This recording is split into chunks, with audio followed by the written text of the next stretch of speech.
Ambassadors Bazudi Ishikawa, Mr. Michael Brzezinski, Excellencies of the Diplomatic Corps, Governor Albert Garcia, Commissioner Rene Escalante, Mayor Alicia Pizarro, General Eduardo Anyo, and the other service commanders, esteemed officers and members of various veteran organizations, fellow workers in government, mga mahal kong kababayan.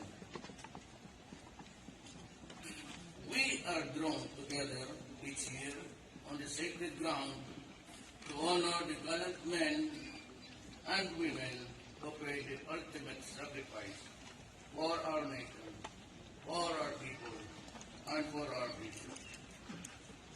These are words uttered in utmost respect and gratitude, characterizing your entitlements. We have settled the backlog in disability pension.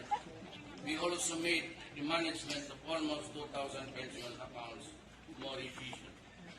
Veterans with conditions and their dependents can be assured of free health care at the Veterans Memorial Medical Center. And 150 of veterans accredited hospital.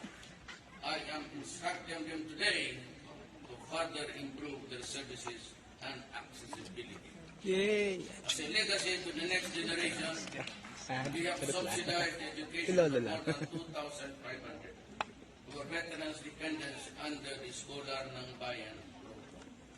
With the education, we hope we can secure a better future.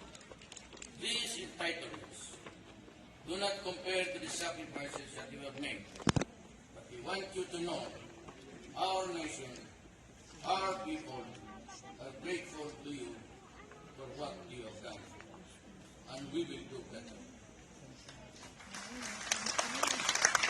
I ask our young people today to look at your elders with much respect and to view them with a deep sense of thanks. Take the time to recognize them because this is really actually a pronouncement from my office. I am directing the Department of Budget and Management, DBM.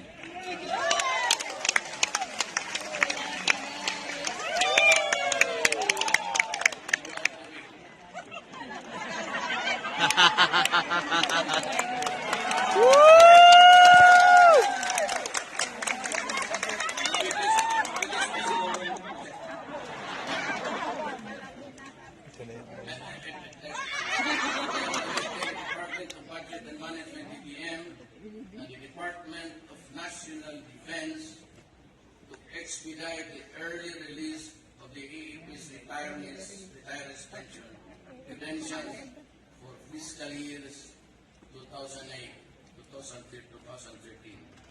In the